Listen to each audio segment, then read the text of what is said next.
In today's video, we're diving into the heartbreaking case of a young woman whose life was taken in a horrific act of violence. Let's jump in. 27-year-old Jessika Kahaler lived in Austin, Texas. She juggled 2 jobs, was pursuing her master's degree, and always made time for friends and family after graduating from Texas State University. She worked at a local grocery store and as a substitute teacher, but she dreamed of landing a full-time position at an elementary school. She was also saving up for grad school and paying down her student loans. Jessika had a packed schedule and dealt with a lot of pressure, but she always looked on the bright side and knew things would get better. A friend recalled how Jessika once wrote, "Someday everything will make perfect sense. Just keep reminding yourself that everything happens for a reason. Laugh at the confusion and smile through the pain." Despite her hectic days, Jessika was cheerful, driven, and great to hang out with. She had so much to be excited about. Before we keep going, make sure to hit that like button, subscribe for more deep dive true crime stories, and hit the notification bell so you catch every upload. I'm always curious to see where these stories reach, so drop a comment and let me know where you're watching from. Alright, back to the story. On September 7, 2009, Labor Day, Jessika spent the day with her cousin and best friend Melanie and a few others. The group enjoyed a barbecue and cooling off in the pool because of the scorching heat outside. After hanging out poolside for a few hours, everyone headed to a diner. Since Jessika had to drive everyone home, work the next day, and watch her budget, she only had a couple drinks. As night fell, the group went to a bar to shoot some pool. They left the bar just after midnight, and Jessika started dropping everyone off. Melanie was the last person in the car at 1:30 a.m. and asked Jessika if she wanted to crash at her place for the night. Jessika declined because she wanted to make sure she was ready for her morning shift. Plus, she needed to pick up dog food and check on her pets anyway. She hugged Melanie goodbye and headed to the nearby Walmart. A few hours later, while everyone else was getting ready for work, Melanie's phone rang. Someone from Jessika's job called. Jessika hadn't shown up. This immediately worried Melanie because Jessika never missed work or even called in sick. Melanie tried calling other people, but nobody had heard from her. Deep down, she knew something was seriously wrong. John, Melanie's brother who was Jessika's roommate, was also shocked by the news. John was a police officer and his shift started at 5:30 a.m. He hadn't seen or heard Jessika in their apartment, so he figured she was asleep and they'd just missed each other. When he got home, one of her dogs greeted him right away. The dog was clearly upset that Jessika wasn't there, and it looked like she hadn't been home since the day before. John immediately called his colleagues to report her missing. They quickly tracked her phone. It was pinging near Cedar Park at the intersection of U.S. Highway 183 and Whitestone Boulevard. This wasn't some isolated spot. There were lots of businesses here, and at this time of day, plenty of cars and people around. Maybe she'd gotten overwhelmed and her phone died. Melanie and her boyfriend Sergey rushed over and spotted her white Kia right away. It was parked neatly outside Little Caesars. As soon as they got out of their car, they smelled something awful. It was still brutally hot, the windows were rolled up and it was 90 degrees outside. Inside, Jessika was slumped in the driver's seat, which was pushed way farther back than normal. She wasn't moving, and they could see what looked like feces all over the car. They opened her car door and the smell hit them even harder. Melanie tried to wake Jessika by touching her head, but she didn't respond. The sun had burned her skin red, left marks all over her body, and her hair was soaked with sweat. Sergey called the police. Hello? Cedar Park 911, what's happening? 911, please. I need emergency to the Walmart, 1431, 183. My friend is in her car, and she I don't know, I think she's passed out. Totally red. We're right by the Little Caesars. Jessika Kahaler had been murdered. It appeared someone had strangled her, and there were small cuts on her eyes, face, and neck. She also had bruises and scratches covering her body. She'd been sexually assaulted and strangled twice, once with a piece of fabric, possibly from her dress which she wore over her swimsuit, and again with someone's bare hands. There were scratches on her neck from her own fingernails, showing she'd clawed desperately trying to fight off her attacker. Someone had stolen her wallet, cards, and car keys, but they took her phone to go through it. Police started searching nearby shops and restaurants since this was such a busy, public area. When a worker arrived early that morning, she'd seen Jessika still alive. She was naked and crawling around in her car as if trying to put on her bathing suit. A bit later, she saw her again, this time sitting outside her car, playing with her hair, wearing her white dress. She was still in the car talking to herself and making weird hand gestures. The third and last time she saw her, Jessika was still there. Other people who spotted Jessika said she seemed confused and exhausted. Even though nobody talked to her, she was acting really strange and unpredictable. The next time anyone saw her, she was dead. Melanie confirmed Jessika hadn't been drinking heavily or doing drugs before she left. When the toxicology results came back, they showed she had zero drugs, alcohol, or medication in her system. Things were getting weirder and more complicated. They needed to figure out why she was behaving so strangely. There was a large bag of dog food in the back of her car. Melanie told police she'd been planning to buy some, so they knew it had been purchased that morning. There was a 24-hour Walmart right across the street from where her car was parked. Sure enough, surveillance footage showed Jessika pulling into Walmart at 2:30 a.m. She walked into the store alone wearing a red baseball cap and a white dress with her purse over her shoulder. Inside Walmart, Jessika was walking around normally. She wasn't acting crazy, she wasn't stumbling or having trouble. Nobody stopped to talk to her and it didn't look like anyone was watching her. She went straight to the dog food section and then to the checkout. As she was leaving, an employee by the doors watched her go. But this is where things changed. Up until this point, nobody inside had been following her. Suddenly, a tall man in a brown shirt and baseball cap appeared right behind her. He'd been in Walmart just minutes before Jessika arrived. He'd parked his small truck far from her car. He went to the bathroom inside, and when he came out, Jessika was right in front of him carrying the big bag of dog food on her shoulder. As Jessika headed back outside to her Kia, the man following her picked up his pace. He was now about 20 seconds behind her.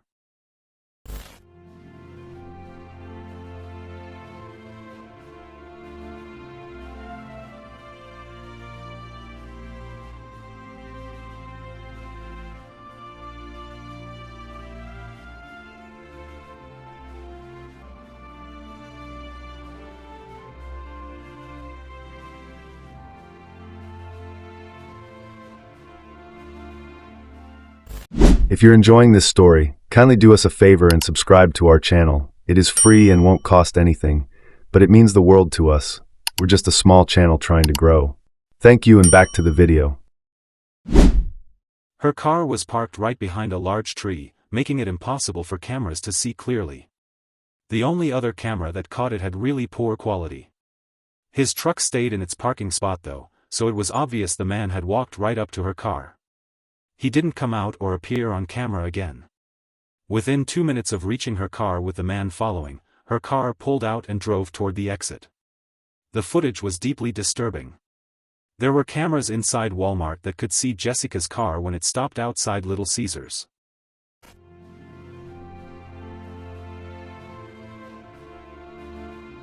They watched as someone got out, crossed the street, and walked into the Walmart parking lot.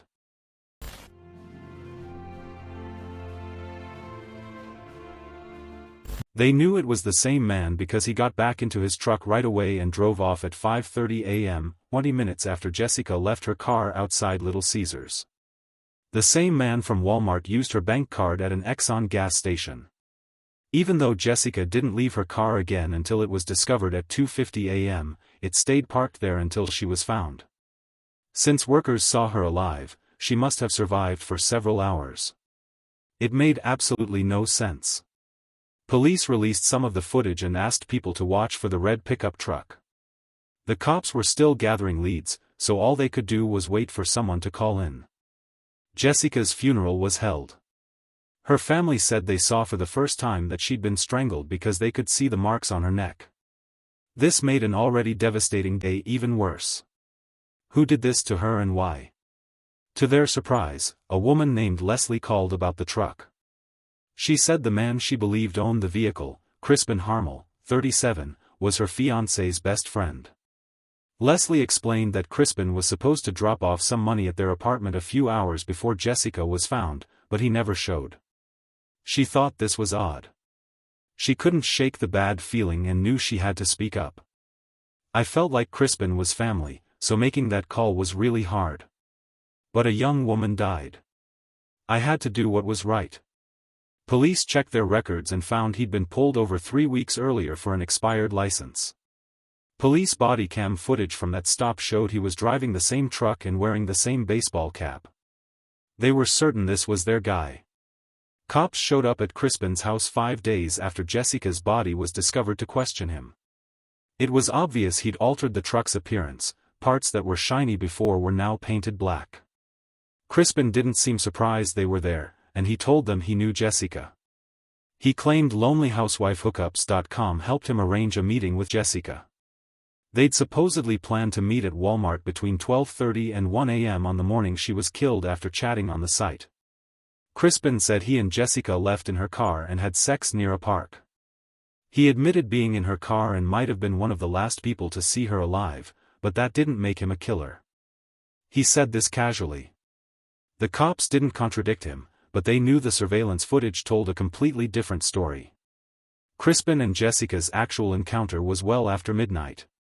They didn't speak or even acknowledge each other before he got into her car. When she arrived at Walmart, her behavior showed she wasn't there to meet anyone. She only wanted dog food, that's it. It was clear they had no connection whatsoever. So his story collapsed immediately. Then he claimed she drove him back to Walmart and they chatted for a moment. He told her he was struggling to pay his gas bill, so she supposedly gave him her bank card and wrote the PIN on his hand. When he learned the next day that Jessika had died, he thought, I was just with this girl and now she's dead. This can't be happening. He altered his truck's appearance and threw away her bank card out of fear someone would suspect him. Police knew this was an incredibly elaborate lie because of how confident he was about every detail. Melanie and her friends confirmed Jessika hadn't mentioned meeting anyone that night either. She was also really open. If she was meeting a stranger late at night, she would have told everyone where she was going and who it was. Both their computers and phones were thoroughly examined, there was never a single message between them. Also, Jessika had never visited the website he claimed. However, it was clear he'd been searching for her name, looking at photos, and reading about her just hours after she was found dead. Police believed Crispin followed her outside, forced himself into her car, made her drive to a park, raped and strangled her twice, then drove her car back to the parking lot, left her for dead, and stole her card. As soon as police confronted him with what they saw on camera, Crispin went quiet and asked for a lawyer. Police were positive this man killed Jessika, but they still couldn't explain what happened between when he parked her car and when she was found dead. Nobody else approached her car, and he hadn't returned either. Yet she was still alive after Crispin left the scene, even though she wasn't conscious. It was total chaos. At this point, they didn't have enough evidence to charge him with murder, but they had enough to charge him with lying to police. He pleaded guilty in May 2010 and got a 10-year sentence. The murder case remained open, and police kept going over everything repeatedly. They finally discovered something that might help solve this puzzle. Someone from Indiana University School of Medicine published a fascinating article about people who were strangled and then died hours later from the effects of strangulation. This type of death wasn't immediate, it could take hours. This is called delayed death from asphyxiation. Experts said this was a likely explanation for her bizarre behavior outside her car and the feces found inside too. The 2 strangulations had damaged her brain so severely that she had no idea what was happening or where she was. She couldn't call for help or use her phone. And because she'd been lying in the blazing sun for so long, she was suffering heat stroke. This made her situation completely fatal. You lose consciousness first because your brain isn't getting enough oxygen-rich blood, said forensic medicine doctor Dr. Bill Smock. Then you might have a seizure. After at least 15 seconds, your brain cells start dying. First, you lose bladder control. Then you lose bowel control. Our brain stem, which controls our heartbeat and breathing, is the last part of our brain to die. But things like personality and memory are higher up in the brain. It was clear Crispin had strangled her twice, making him think she was dead when she was only unconscious. In May 2013, he was finally charged with capital murder because it was obvious he intended to kill her and there was overwhelming evidence supporting this. He pleaded not guilty. Expert on strangulation testified in a Williamson County murder trial today. The doctor testified that he agrees with the medical examiner's findings that Jessika Kahaler died as a result of strangulation. Crispin Harmel is accused of killing the 27-year-old. Witnesses saw Kahaler alive hours after she was strangled in her hot car, acting strangely. Dr. Bill Smock says it's because she was attacked. So in this case, I think we have two explanations as to why Jessica's behavior was abnormal. One, brain damage from strangulation, and number two, heat. The defense cross-examined Dr. Smock using his own testimony, saying if someone was strangled, their reaction would be to dig their nails into the attacker, which would likely collect the attacker's DNA under their fingernails. Well, there's no DNA linking Kahaler and Harmel. If you're enjoying this story, kindly do us a favor and subscribe to our channel. It is free and won't cost anything, but it means the world to us. We're just a small channel trying to grow. Thank you, and back to the video. There was no DNA evidence connecting Crispin to Jessika, so the defense thought their case was solid. But given how hot it was that day, this wasn't really surprising. Extreme heat and humidity break down DNA much faster, so finding anything on her was unlikely. The prosecution wasn't concerned because there was so much other proof, it was all captured on video. Nobody else could have done this. The state called Crispin's ex-girlfriend Elizabeth. She testified he told her his apartment had burned down and he'd lost his phone in the fire. In reality, his phone had been seized as part of the investigation. He also told her his truck had broken down, but this too had been confiscated. Everyone was furious when the trial ended in a mistrial because prosecutors were accused of withholding evidence. Everyone was back to square one. Jana Duty, the DA, was later jailed for violating a gag order and was also disciplined by the State Bar of Texas for misconduct. A few years later, she was found dead with a gunshot wound to the head. Cedar Park murder case will be heard again this week in a Williamson County courtroom. Crispin Harmel is being retried in the death. Crispin's second hearing began in the spring of 2018. It had been almost 10 years since Jessika died. Williamson County jury watched a 2009 suspect interrogation in a murder trial out of Cedar Park today. The jury watched the second interview Cedar Park police had with Harmel after they say they found holes in his story. KXAN's Lauren Kravitz has more.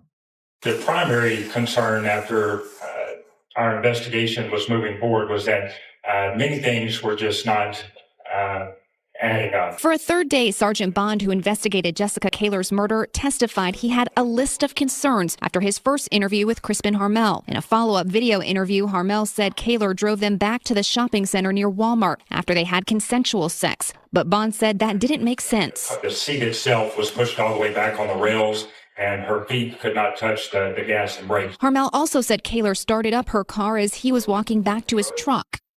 But surveillance video never shows the lights turn on or Kahaler's car leave. In fact, Kahaler's car keys were not in the car and never found. Harmel also said Kahaler lent him her debit card to get gas, but he threw it away once he saw police were looking for him. Generally speaking, when people either change something or get rid of something, it's because they don't want it to be located in or on their person, which means they want to disassociate with that particular item. And that was Lauren Kravitz reporting. The defense started to cross-examine Sergeant Bond late this afternoon. One of the things that they argued was that neither Harmel nor Kahaler would have looked for each other inside Walmart because the plan was to meet at her car. Prosecutors argued that neither of them were looking for each other at the time that Harmel said they were supposed to meet. In other news tonight, a jury found a man guilty of killing a woman in Cedar Park in 2009. Crispin Harmel is convicted of kidnapping, raping, and strangling her. The judge sentenced Harmel to life in prison without the possibility of parole. The jurors did their job this time and found Crispin Harmel guilty of capital murder. Since the state didn't seek the death penalty, he was sentenced to life without the possibility of parole. He tried to appeal his conviction in 2020, but it was denied. He's still in prison serving that sentence. Jessika had enjoyed a wonderful evening with her friends that night. When she got back to her car in the early morning, she was excited to go home, feed her dogs, and get to work. Her master's degree was within reach, and she had so much waiting for her. John, Jessika's cousin, said he really hoped that catching and convicting him would bring closure, but it didn't because it changed nothing. She doesn't get to live, but he does. Her dad said that day, so much was stolen. He took away my chance to walk her down the aisle. I know she would have been an amazing mother. I miss her so much. Melanie says every day is different when you lose someone, but because of what she witnessed in that parking lot, good memories are often overshadowed. It will never feel like a complete day again. Something will always be missing. Thanks for watching. If this story touched you, please give the video a thumbs up, subscribe for more true crime content, and turn on the notification bell so you never miss an update. Until next time, stay safe and take care.